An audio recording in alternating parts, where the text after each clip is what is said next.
जय गुरु जी। तो ये मुझे कहते रहते थे कि तेरे को उस कोने में लेके जाऊँ, वो आंटी क्या सोच रही है। तो मैंने आंखें बंद करनी तो मैं उसकी मन की आवाज़ मुझे सुनाते थे। अगर किसी की सोच में भी कुछ होता था ना, मुझे पता चल जाता था। फिर ऐसे करते करते करते करते मैं बैठी तो एक अंकल आए, चश्मे वाले थे। उन्होंने आके मत्था टेका, बोला इधर आ। अच्छा, जब मुझे ये बुलाते हैं कि इधर आ, तो आँख बंद में मैं इनके पास जाती हूँ। और जा गई तो इन्होंने कहा कि ये वाले अंकल को बोल दे अपनी माँ के नाम पे कुछ दान कर दे। तो मैंने बोला माँ के नाम पे ये अंकल को, ये तो पुरानी संगत है, मैं नहीं पंगा ले रही, मुझे नहीं किसी को कुछ कहना, मेरे को मारेंगे पकड़ के, आप जानते नहीं हो इनको।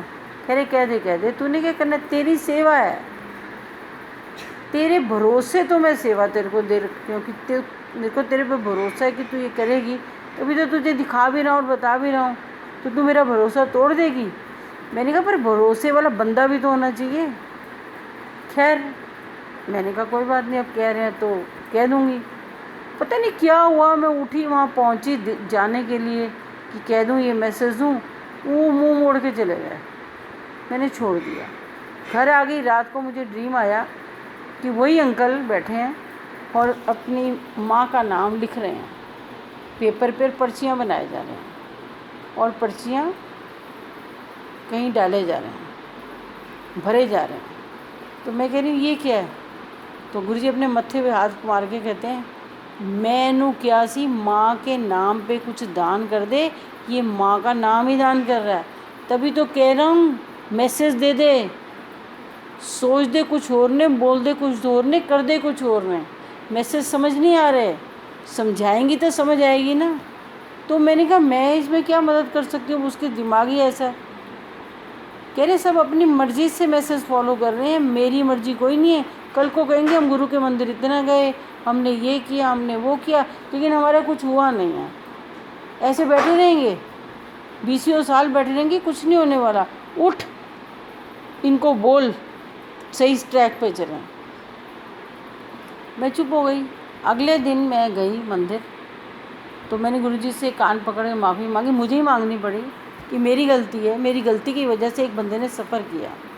मुझे पता चला कि उनका कुछ प्रॉब्लम चल रही है। मैंने उनकी वाइफ को, ड्राइववे में जा रही थी, मैंने उनको ये मैसेज दिया गुरुजी का।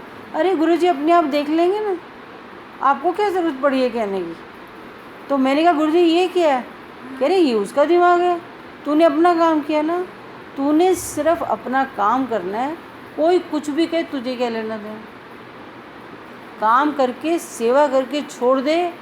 हमने मैसेज देने का ठेका लिया, कोई फॉलो करे या ना करे उसका ठेका नहीं हमने लिया। कल को कोई ये ना कहे कि हमें बताया नहीं। तो मैं चुप हो गई। मैं कहा चलो कोई बात नहीं, ठीक है। थोड़ी देर बाद मैं पानी पीने के लिए, जल प्रसाद पीने वहाँ गई, तो मेरे पास आके ना से धीरे से आके कान में कह जाते थे कुछ ना कुछ, मुझे पता भी नहीं चलता था।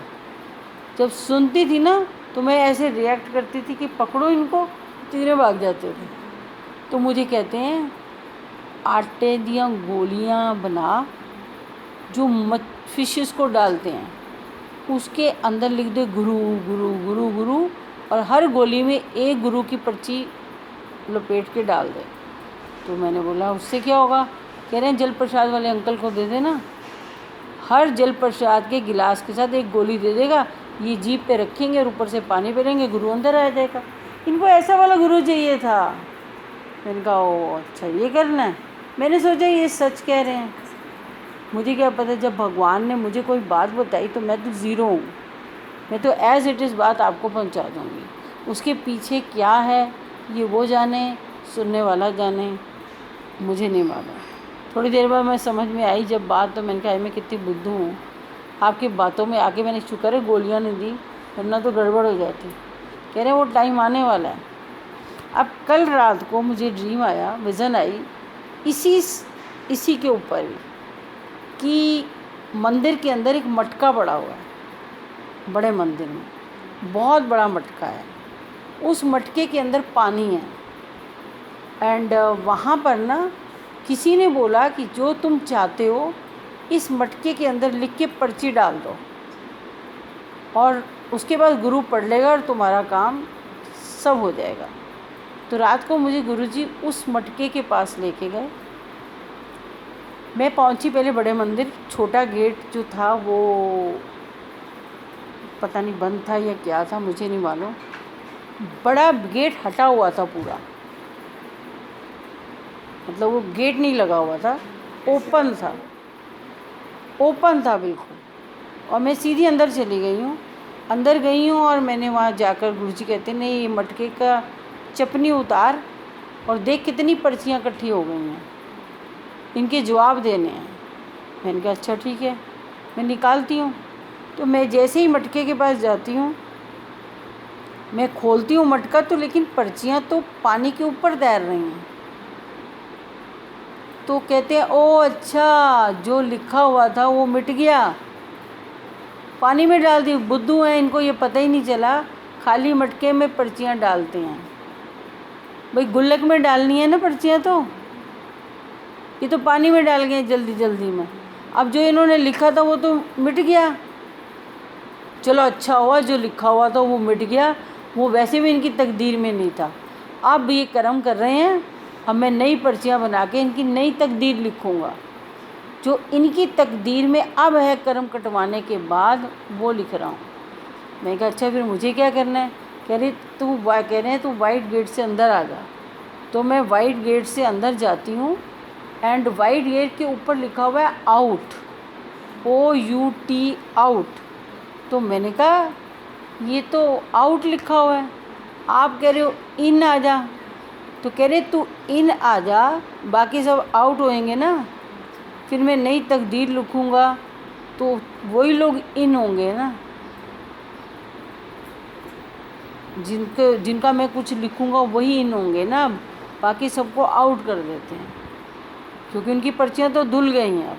तो मैंने बोला अच्छा ठीक है, मुझे तो समझ में नहीं आया आप क्या कहना चाहते हो। खैर मैं बाहर आ गई, मैंने दरवाज़ा बंद किया। अब डोर के ऊपर एक लाल बत्ती जल रही है कि अंदर काम चल रहा है, गुरुजी बिज़ी हैं तो अभी काम चल रहा है। अभी सब OUT लिखा हुआ है आउट और कुछ नहीं लिखा हुआ।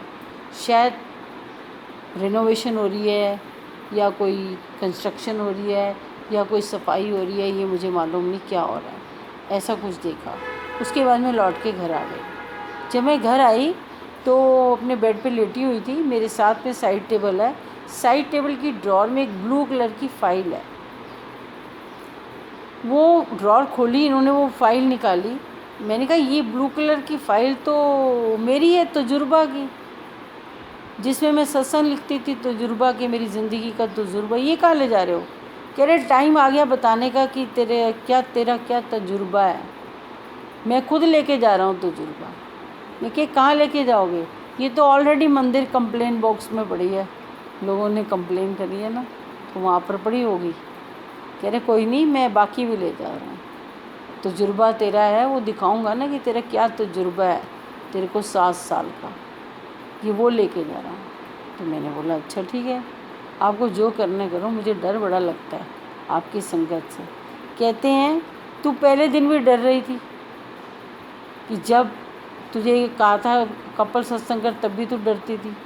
आज कह रहा हूँ छोटे सत्संग पे ही रहा, समझ आ गई ना छोटे सत्संग क्यों कहता था।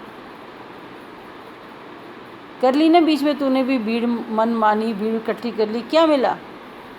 ये भीड़ में यही मिले जिन्होंने कंप्लेन कर दी। मुझे तो पता था लोगों ने कंप्लेन करनी है, क्योंकि लोगों का वो लेवल ही नहीं है, लोगों को सत्संग समझ ही नहीं आएगा। इसलिए मैं भी कल्ला ठीक हूँ, तू भी कल्ली ठीक है, जिसको ज़रूरत होगी मैं तेरे पास भेज दूँगा, सत्संग सुन लेंगे। बस वही काम किया कर, इससे ज़्यादा कुछ मत किया कर। मैंने कहा ठीक है, आराम से सो जा। उसके बाद एक दवाइयों का पत्ता लाए, उसके ऊपर लिखा हुआ था रिवाइटल। मैंने बोला रिवाइटल ये क्या है? ये खाया कर। मैंने कहा ये खाऊं, इससे क्या होगा? कह रहे हैं इससे ताकत आएगी। मैंने अपने हस्बैंड को बोला रिवाइटल का पत्ता दे रहे हैं मुझे, कह रहे हैं ये खाया कर ताकत आएगी। पता नहीं कौन सी ताकत देनी है, मुझे नहीं पता। ये मुझे रात को विज़न आई। जय गुरु जी।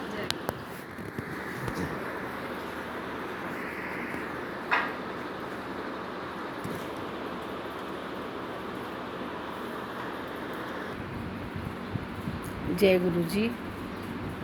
ओहो।